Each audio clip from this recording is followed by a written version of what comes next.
नमस्कार। आज हम आपको बताएंगे जमीन का मापी करके डिसमिल कैसे निकालेंगे। मान लीजिए कोई जमीन है, ठीक है।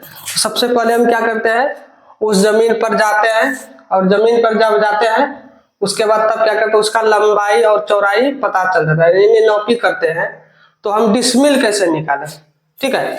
तो मान लीजिए आपके यहाँ पे एक जमीन है, हम सवाल लिखे हुए हैं, किसी जमीन का लंबाई अगर 300 करी है और चौड़ाई 150 करी है तो बताइए कि यह जमीन कितना डिसमिल होगा, ठीक है। तो आपको क्या निकालना है, डिसमिल निकालना है। तो सबसे पहले हमने क्या किया, एक फिगर बनाएंगे। मान लीजिए एक फिगर हमने बनाया, ठीक है। ये फिगर हुआ, तो यहाँ पे दिया हुआ है लंबाई कितना 300 करी, तो हमने क्या करेंगे 300 लिख दिया, 300 क्या करी, ठीक है। और इधर भी 300 है और इधर आपका चौड़ाई बराबर 150 करी, ठीक है। तो आपको पता चल गया होगा कि जमीन जो है, जो नापी करके हमने देखे तो किस टाइप का जमीन है, जो इसका हम क्षेत्रफल निकालेंगे तो किस टाइप का निकालेंगे। बहुत आदमी ये भी बोलता है कि ये तो जमीन का जानकारी है, हम इसका क्षेत्रफल कैसे निकालेंगे, हमको पता नहीं। देखिए इसमें कोई भी अंतर नहीं है, सिंपल है। जिस तरह आपने इंटरमीडिएट में आप इसका क्षेत्रफल निकाले थे आयत का वृत्त का, उसी तरह यहाँ पे। तो जमीन जब मापी किए तो खेत जब मापी किए तो आपको देखने से पता चलता होगा ये जमीन जो है खेत किस टाइप का है, आयत है या वृत्ताकार है या त्रिभुजाकार है, ठीक है। तो यहाँ पे जमीन क्या है, आयताकार है, ठीक है। तो आयताकार बराबर इसका क्षेत्रफल पता है ना, लंबाई गुना चौड़ाई, ठीक है। इसका सूत्र होता है आयत का क्षेत्रफल बराबर लंबाई गुना चौड़ाई। तो लंबाई यहाँ पे दिया हुआ है कितना 300 करी और चौड़ाई 150 करी, ठीक है। तब हम क्या करेंगे, इन दोनों को गुना करेंगे, ठीक है। आपको गुना करने के लिए कैलकुलेटर या तो मोबाइल का प्रयोग करना पड़ेगा, ठीक है। तो हमने क्या किया, दोनों का गुना किए।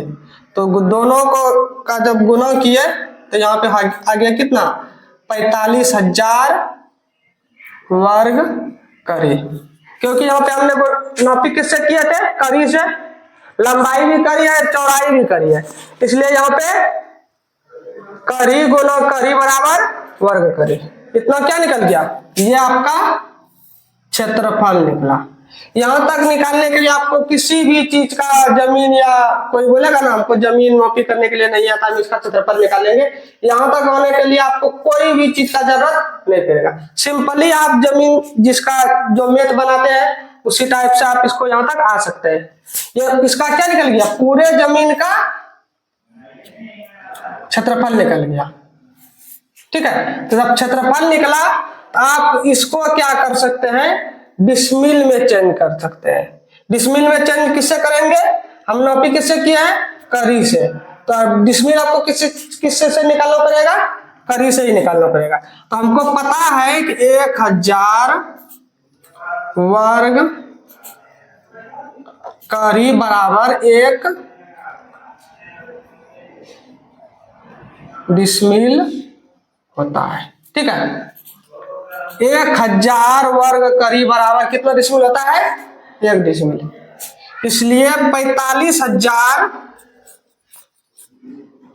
को आप क्या कीजिए, 1000 से भाग दे दीजिए।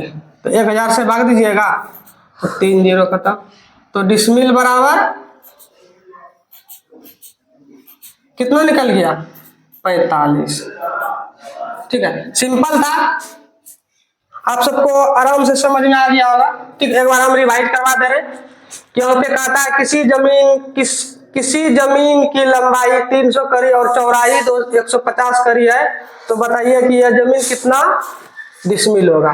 तो लंबाई 300 था, चौड़ाई 150 था, ठीक है। हमने क्या किया, इसका क्षेत्रफल निकाले। कैसे क्षेत्रफल निकाले, जो फील्ड जिस तरह है, खेत जिस तरह, उसी के अनुसार हमने इसका क्षेत्रफल निकाल लिए। तो खेत देखने से पता चल रहा है कि आप आयताकार है, तो आपका लंबाई गुना चौड़ाई, तो लंबाई 300, चौड़ाई 150, तो दोनों को हमने गुना किया, तो इतना वर्ग करी आया, इतना वर्ग करी आ गया। अब आपको निकालना किसमें है, डिसमिल में। हमको पता है, हमने नौपी किया है करी से, तो हमको पता है कि 1000 वर्ग करी बराबर 1 डिसमिल होता है, ठीक है। इसलिए आपने 45,000 वर्ग करी को 1000 से भाग दे दीजिएगा। 1000 से जैसे भाग दीजिएगा तो कट के आपका आ जाएगा 45 डिसमिल, ठीक है। आपको समझ में भी आ गया आराम से, इसमें कोई दिक्कत नहीं है।